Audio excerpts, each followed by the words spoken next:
Thanks for joining us for another episode of Mid-American Gardener. I'm your host, Tinisha Spain, and joining me in the studio today, one of our favorites, Shane, is in the building. So tell us a little bit about you and what you like, what you're into, and Sure. Yeah. Hi, I'm Shane Cultra. I'm one of the family owners of Country Arborist Nursery in Urbana, and I've been retired for a couple of years now. So now I get to play in my own garden and go see other people's gardens instead of selling you plants. And I used to work with trees and shrubs and perennials, and I still love them, but now I get to do it myself. And write a little blog at botany.com where I just kind of talk about the plants and what other people are doing outside of the nursery. So, wow. So you get to go in and actually peruse the inventory now. I'm taking my mom to the Chelsea Garden Show, and I went to see some tulip fields, and just really taking it from the other side. I'm seeing what you all have seen. I'm always working when you guys are playing, so now I'm going to get to play a little bit. Very nice, very nice. And you brought some great things in to share with us today. So take it away. Let's start wherever you'd like to. So the great part about this time of year is we're thinking it is go time. It's go time. Right? You look at the weather every day, depending on where you're watching from. I think it is go time. We were talking about it earlier. Do you put out stuff? I am. I'm going whole hog. We're going for it. I've always gone whole hog because I know I've got a million plants behind it in case I die, but it's a little harder now asking my brother if I can take more. So, but I still did sneak into the nursery last night, and I just walked around, and I could have purchased or could have brought tables and tables of stuff. But there are some things that I thought were really interesting and really fun. And I'll start with the ginger. I'm a big fan of shade plants. Shade plants are often hard. We always have kind of the same things over and over, right? Different hostas. I was going to say hosta. Astilbes, coral bells. And so there's just, I mean, there's plenty of plants to choose from, don't get me wrong, but I see the same ones in different colors all the time. And ginger is something that you don't see quite as often. In the foliage, I'll kind of turn it here, and the foliage is amazing. The leaf size is great. And this is a Chinese ginger, a Asarum splendens, which you don't see that often. It's not something that you can eat. It's not, not gonna cut up and make ginger beer and add it to your sushi and your food, but it's still something that grows really well in the shade. And it's not gonna overrun the garden and not go crazy, but it will definitely spread. Okay. It'll get a couple feet wide, and the leaves can get quite large. And when you do pick the roots are very fragrant like ginger. So you just kind of rub them, and I mean, again, you're not going to go out there and pull the roots up every time, but it is nice to have something that you can go in and when you smell the leaves, like again, geraniums, you'll have that scented geranium, you'll do that. Yes. So it's just another really good shade plant that I think you can add. Now, is this a perennial or an This annual? is a perennial, comes back every single year. Okay. Now, as far as care goes, do you have to cut it back? Will it die all the way back to the ground? What do you do? It's semi-perennial, meaning that it'll keep its leaves over the winter. It won't be full, so you'll get some dieback, but you definitely will have some leaves still sitting there, kind of like a helleborus, kind of really never truly dies back. And and it just adds more and bigger leaves. Now in the spring, I do take off all the old ones. That's why I was showing you earlier. I love picking off the leaves. That's kind of actually fun because it smells good. But it is better to to take off leaves. Again, we were talking earlier about nature feels whole. So if you leave dead leaves there, it will not grow another leaf in that spot. So take it off, and then it'll fill out.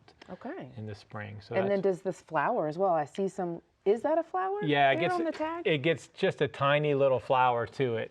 I think this makes it look a little bit more spectacular than it is. Got it. I grow it for the foliage, yeah.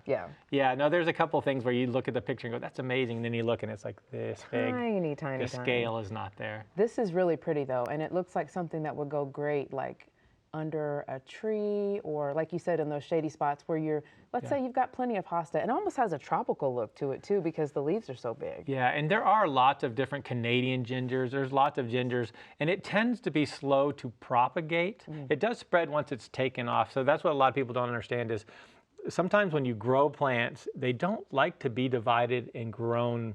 They just move slowly. The cuttings don't, or if you divide them up, they really kind of stagnate and don't grow. And so they're harder to find or a little bit more expensive. So, but once you get them established, they tend to root up and grow, crazy. They do a lot better. But that's generally, you can tell the price of a tree or shrub or even a perennial by how fast it grows or how available the plant is. That's really the things that make you think it's maybe because of marketing and those, and that is a cost. So if you see a proven winner, you know it's probably going to be a little bit more because they have put quite a bit of money into letting you know that that's a popular plant. You see it on all the magazines and TV. So there's a cost of that. But on a tree that grows really slow is going to be more expensive. A perennial that grows really slow is going to be more expensive. And you generally can tell by how fast it grows by looking at the pot. If it's grown to the edge, you know that it's probably going to be a spreader and grow fast. If it tends to be clumped up in the middle, you know it's probably going to be a little bit more contained. Ooh, that's a great little nursery tip right there. If you see a plant and it's busting out of the pot, you're probably not getting an older plant. You're probably getting a very fast-growing plant. Okay, noted. As I head to the garden center this week. Yeah, absolutely. Speaking of filling in, we had a question that came in from Nicole Mallett. She said, so glad I found the show on PBS. We're glad you found us too. She's in Park Forest, Illinois, and she's got a bush on the side of her house. It faces the south. And I showed you the pictures a bit ago, and we'll get these on the screen. But there's some gaps there in the hedges, and she's wanting to know if perhaps she used the wrong fertilizer or if there's insect damage. But when you have those gaps in your hedges, is that something that just kind of naturally occurs, or what do you think could have happened I mean, there? it could be all of the above. It is, you know, it almost looks like somebody sat in those spots, like it broke because of the way it's V-shaped. But regardless of what happened, I don't think it's bugs, but she didn't really send us pictures that get too close onto it. But I can tell you what I would do, because they do get gaps all the time. There's various reasons why plants don't grow in certain areas, but that happens all the time. And so I tend to trim them to force more growth. She has a deciduous shrub, and it looks like it could easily be trimmed. And so I would take it down about a foot and take it all the way across. It was literally the whole side. It looked like a cut into her house or something, but the whole hedge, I would make a line and trim that whole thing level about a foot lower. And then I would fertilize it. And I would do this right when it starts to leaf out. This is a really good time to trim. Once it leaves out, you can see what leafed out. Make sure it all did leaf out. If it doesn't all leaf out, then you have a different issue. If you're getting big dieback, that's a different issue. So if last year it was just this hole, but in the spring it opens up and there's a bigger hole, well then she needs to maybe explore a little bit more about bugs and root rot. But if it all leaves out green, trim that back, fertilize it, and you'll be surprised at where you trimmed, the left and the right will fill in that gap. Because plants love to hit sunlight. Open spaces, they love to grow into that area. That's why if you see it against a house, it stops. If you see an open area, it grows towards that direction. And that absolutely in that hedge is gonna flush out. And when you trim, it actually stimulates the plant to grow more. So it will grow more by trimming than if she left it alone. Very nice. Now, I have to ask, let's say that that's a very large section, which it kind of looks like it is. Is there an option to transplant? Like, yeah, filling gaps. You can do that? Absolutely. Okay, I didn't know if it would look different. I didn't know if the younger one, I didn't know how long it would take to sort of blend. Yeah, that happens all the time. So let's say you have this happens all the time too. You planted 3 of them and all of a sudden the left side dies. If it's a middle, maybe you could replace it with something else and it would be balanced. But a left side dies and you're messed up, and yet you can't find a plant that big. There is a way to match it. Sometimes I'll plant 2 together to give it the same size, because you don't know that it's 2 plants if you plant them close enough. So a lot of times I will fill gaps with another larger plant and plant it right in the middle. Ornamental grasses, for instance, they tend to die out in the middle. That's I will take a post hole digger and dig out the whole middle of it and plant a new grass in the middle. So the outside grass will grow, and then a new grass will grow in the middle. Gotcha. And it's really cool if you plant a different grass in the middle. You have like a variegated in the middle and a green on the outside. They're going, what is that grass? Man, we're getting all kind of insider tips today. You can fill, I always say God fills holes, but you can fill them too. Excellent. Like you get the choice. So don't get ready to rip it out right now. There are some options in there. Yeah. Okay. Let's move on to some more plants. Yeah. So another one I brought is geraniums. At the nursery, we always plant up a 5-gallon pot of geranium and a spike, because everybody over 70 loves their geraniums. Gotta have it. To me, it's a little boring, but people love them. It's kind of like your Easter basket. Every year you gotta have it. You've got to have the geranium basket, and they sell like crazy. But there are some geraniums that I think are a little less boring for me, and this is one of them. This is a geranium where the foliage alone is worth It still gets a geranium flower, not quite as big and vibrant as a traditional zonal geranium, but the foliage alone is worth having. So you can imagine in a pot of green how this will really stand out as a centerpiece. And so this one's called Shield, and as soon as you walk in, we have one greenhouse at the Country Arborist that's all geraniums. There's nothing but geraniums. This is the first one you see because it's the only one that's bright yellow with the red center to it. So I really like this one. I will not be returning this one to the nursery. I'm a big fan of geraniums. I think for me, it's the prolific flowering. I just love the flowering and just watching it. It seems like overnight, I'll be like, oh, there's a reason. If something with all the flowers we have nowadays to still be popular, it means it's a good plant. Yes. I do think of my grandmother always wanting a geranium. That was a non-negotiable thing every year. She would say, bring me the pots of geraniums, even to the point where my grandfather would try and make me overwinter them. Oh, wow. Yeah, like trying to save $8. I do have one in the house. At the time he was saving like $4. Yes. And I'm carrying a 40-pound pot from Menarga, Illinois, all the way back to Urbana. So I probably spent $12 in gas, but you do. It's just something about that 100%. old traditional flower. Yeah. As far as care goes, maybe that's why we love them. Are they low maintenance? Very low maintenance, yeah. And then again, when they're done flowering, you just pinch off the flower and they come right back. It's just prolific flowering over and over all summer long, and not a heat thing. So there's some that really bloom well in the spring, and when it gets really hot, they tend to not really die out. They tend to keep blooming during the hot periods if you keep the water up. And then the full sun is good, but all plants like a little break from the sun if you can just not put them out in the middle of the yard. Just sometimes when you get a little break, they bloom even better in the summer. Excellent. But yeah, that's again why they're popular. Just keep going. For sure. And there's lots of colors because I can't tell the difference between salmon and off red and pink. Like, people, I'll come back and go, here you go. And she goes, I said salmon. And I was like, this is not what I asked I was like, that's not salmon. She goes, no, that's something. And I was like, okay. Well, I knew it wasn't fuchsia. But one little shade and now you're in the pinks and it's not the same. I'm terrible with that. It's not the same. Absolutely terrible with the colors. But they do know, and I will run and get as many colors as they want. Sometimes I just bring them all. Choose the one you want. I have no idea. Always going to be a crowd favorite. Yeah. So I spoke with a ladies' garden group a couple of weeks ago, and one of the questions in the audience was about hydrangeas and whether or not you are supposed to, I wouldn't even call it deadheading because that's from last summer, but removing those spent panicles. Yeah. And I've read that it is a good practice to remove them. I've read that you can let nature do its thing. So I left mine on, and I've got a picture here. I'm going to take them off, but what are your thoughts on those? What do you do with yours? Yeah, I mean, you always can let nature do its thing. Nature was here way before we were ever here. So undoubtedly you can do nothing because it did nothing for thousands of years, so it'll do it again. But you can also help it. And I enjoy the flowers like you had in your hydrangeas, and especially the panicle ones that are the triangles that are a little larger and a little more prolific. But this is the time to trim them. So if you want to trim your hydrangea, it's good to take those off. It's also good to take it back. So if you have that panicle, and this is what I always tell everybody, a simple way. If it's more sun-loving hydrangea, it's got a triangle flower. If it's more shade-loving, it has a round flower. Oh. So you don't even have to know anything about hydrangeas, but if you look at that flower, you know exactly if it likes sun or shade. Okay. A rounded flower always wants shade. Okay. A triangle always wants some sun. So when you see a triangle flower, you know that it blooms off the old wood. That's how they bloom. So you see these 5 and 6 foot. If you want it 3 feet tall, if you want it 5 feet tall, you trim it to that now. The flowers have not set. The flowers are going to form a little later. So now is the time to trim it all back. Dead ones, new ones, just get it into shape. I'll have to text my husband. Yeah.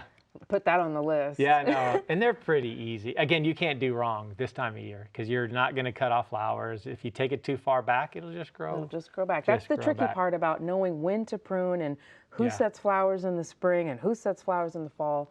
You can normally see the bud set right now, especially with the nice weather we've had. Things have swollen, like the dogwoods and azaleas and rhododendrons have set that flower set. Hydrangeas generally have not. Not yet. Yeah, and we could have a whole show on how far back to trim the round flowers because there's some that bloom on old wood, some that bloom on new wood. So there's a little bit more on that trimming. So that's a little bit more difficult. But Gotcha. Okay. but in general, take the old flowers off if you can. And lilac, they are beginning to, they're not, the ones at my house aren't in bloom yet, but Yeah. the bushes need trimmed up. And if I cut them now, I will sacrifice the Yeah, blooms. so that's a little different. That you want to wait till the flowers are done. Okay. So go ahead and let it bloom out completely, then you can take it as hard as you want back. Okay. So by letting it bloom, yeah, it'll be a little scraggly, but you'll get all the blooms, and then trim it back hard, and it'll probably bloom again. Ooh. Yeah, that's trimming on spireas and lilacs often bring the blooms one more time. I didn't know that. Yeah, you can get a spirea to bloom almost through the summer if you trim it every time it's done flowering. Okay. Just trim it back, and you get beautiful new foliage, of course. You get that new flush of growth. The new kind called bloomerang is a very popular one. It will bloom again. It's very easy. If you trim, it's going to keep blooming all summer long. Noted. Boy, Travis just got another job to Yeah, do. lots of trimming. Later on this spring. Yeah. Okay, we can go on to the next. Yeah, so again, now that I've gone home and started planting my own gardens, I have fallen in love with large zinnias and dahlias. We used to grow dinner plate dahlias at the nursery, but they're a little harder in pots because they get pretty tall and they're floppy, and you have to cage them and you have to time it out. They only bloom. They only sell when they bloom, right? Nobody, when they see a dahlia, they don't want to buy it until it blooms. But at home, I can be patient and grow lots of them. So what I've done is I've ordered a lot of dahlia bulbs, a lot, and they're 14-inch blooms, 12-inch. I just couldn't click. Just had to have them all. Yeah, and I normally don't buy online, but dahlia bulbs are pretty easy to ship. And locally we have some, but we don't have a huge selection. But I think that's going to change if I can get Julie at the nursery to start growing more. But zinnias have come a long way too. So zinnias have gotten quite large flowers. So now we're talking 3- and 4-inch zinnias, and this is called cotton candy on the left. And I think there's a name for it. Yeah, it's called Sweet Tooth is the series. And again, Proven Winners always does a good job. If you see it in their pot, you know that it's a pretty good flower. I grew both of these last year. I do not remember what the red one is, but I can tell you that these flowers will also get double. So not only will it be a single pink and a single red, but it will fill in. So it'll be a completely full double flower, and it will have, not exaggerating, 40 or 50 flowers on one plant. So if you see the cost, if you see it at $6 or $7, don't be upset. That will produce way more than $6 or $7 worth of flowers. It's unbelievable. Those are absolutely gorgeous. I fell in love with those a couple of years ago, and they're just so easy to grow, and they're beautiful. And the birds, the finches, and the whole gang just is there every morning when I go outside to sit on the porch. And they do reseed. So I don't know what flowers I took. I just grabbed them all and put them in a bag, and then I reseeded them in my basement, and I have tons of them. So it'll be kind of interesting to see what I'm growing. You're going to have to send us pictures between that and the dahlias. Yeah, my basement looks, I do look like I'm probably growing cannabis, to be honest with you. I've got so many grow lights. The glow of the lights. Yeah, it's a little odd down there. But I'm falling in love with big flowers. Yes. Cut flowers. I've always brought them home from the nursery. I've always walked around and every day brought cut flowers home. It's just something lovely about having flowers. I will say my wife maybe has taken it for granted because we've had fresh flowers every day. So, getting her flowers for a present just didn't do it. It's another day. Yeah, like, oh, great, it's Tuesday. You do this every day. Yeah, and then to spend the money we spend, she's like, you could just go to the nursery and take flowers. So I don't take that for granted now at all, that a beautiful cut flower every day is just, it's a great way to start the day. It really is. Yeah, it's refreshing. Maintenance-wise, with zinnias, I didn't do a whole lot. I didn't even really deadhead. I'm not even going to lie to you. I had a drip system set up, so it was kind of set it and forget it. And I would go out and cut every once in a while, but I didn't do much with them, and they were absolutely beautiful all the way into October. Yeah, that's the great thing about these plants is they really are, and they get big and wide. They'll get 18, 24 inches. You can take as many flowers. The more flowers you take off, the more it will grow and more flowers you can get. I will say, I was reading something on Instagram, and the problem with Instagram is anybody can say anything, right? And somebody was saying that they don't use mulch because it takes away the nitrogen, and that's understandable because that's true. But at the same time, this plant is going to be 24 inches across, and she says she fills it with other plants she uses plants as ground cover. And I thought, wow, I'm not doing this. No. I'm not using $7 plants as ground cover, row cover. Give it space. That's where mulch or heavy soils, like a heavy compost, you fill it with something. As we said earlier, God or nature is going to fill that hole with weeds if you don't. But you fill it with something else. Give them their space, because these plants will be big and beautiful. And it will be no maintenance. But if you plant them right next to each other, you're not going to get the full value out of the plant. And fungus can't. The one thing that I found out these plants don't like is to sit in water, because I had one little area by the gutter, and it's the only plant that stayed small. You got a little fungus at the bottom of it. It just sat there, and I could always kind of pull it up. So the roots just were always wet. When it comes to roots get wet. They soak up the water, you let it get dry, the roots grow out to hunt for water, and then you give it more water, and you keep that process. You want the roots always hunting for water. If it's always sitting in water, they're not going to grow roots. It's going to rot up. If you have it too dry, then it doesn't have enough to sustain the top. So that medium of tease water is how you grow a big plant. Gotcha. Now, where will you put those in, let's say you've got a bed. They're going to get tall, they're going to get big. Yeah. So what would you put in front of them, or how do you kind of dress that up? Yeah, so I have a zinnia bed that's all zinnias, and there are different size zinnias. So I do figure out the height of what's going to be in the back. Well, this year dahlias are going to be in the very back. And I do till it up. Not everybody tills up their whole garden when they plant, but they do better with tilled up soil and loose soil. But I will have a 3-foot section, probably by 20, of just the different zinnias. And I do put marigolds around the front for the rabbits. Very I nice. line the whole thing. It little keeps detour. Yeah, it keeps it low, keeps it fragrant, keeps it bright. But it also keeps the rabbit saying, if that's what's in here, I'm going to skip to the other one. Very nice. Yeah, very nice. That's a trick that I've learned, and I have a lot of rabbits. Same here, so I'm going to definitely be using that one. Let's see, we have a question from Ratna and Sankar Dutta. They say, can you help us in resolving the following problem? They have an oak tree in their backyard. It's about 30 years old, they're guessing. And for the past 6 or 7 years, within a month or so of spring and summer, the new leaves that come on are crooked, they dry up and they turn brown and they curl, and a lot of them fall off. And now that is sort of taking over more of the tree. And now she says more of the branches don't have any leaves at all. So when you're dealing with an old tree with an issue that's happening consistently year after year, what would you do here? Yeah, the dieback is a concerning part. So leaves occasionally will get a wilt or some kind of fungus, but that tends to be 1 year, or it can carry over through the notches in the branches. So it will hide sometimes in that. So when the leaf unfurls, it'll actually catch last year's. But when it dies back, that means we probably have something invascular inside. And so there is oak wilt, unfortunately. We had borers for ash that were a huge problem, and oak wilt across the country is a huge problem. It hasn't been too bad in our area, but it is here. So this is one of the things that I would absolutely take some old wood and new wood and take it to a plant lab if you have that local and have that tested. Because if it is oak wilt, you have to remove it, and you actually, if there's other oaks near it, they actually chainsaw the roots like a trench to keep the other roots from intertangling, because it spreads through the roots as well. So it's an ugly process, and it's not good at all. We've just got so many things we're battling when it comes to large trees. And I know what they're thinking, because I have one in my back. It's kind of the heart of your house, right? Like, it's like a family member. It provides shade. The kids have played under it. The time to replace that.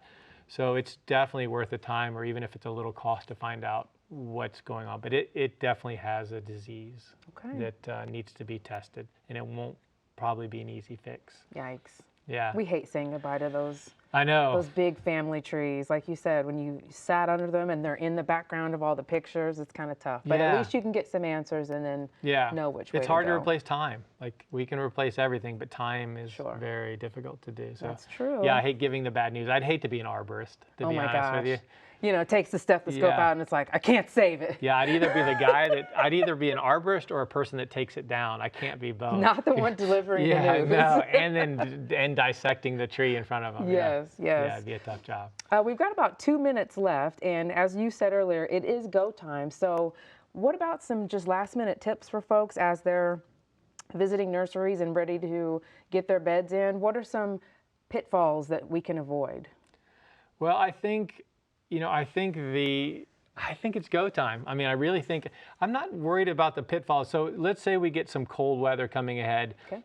No plastic. A lot of people cover with plastic, and that actually burns it more than cloth. So to me, I'm more of a bed sheet. So make sure you have those guest bed sheets sitting around ready to go if that happens.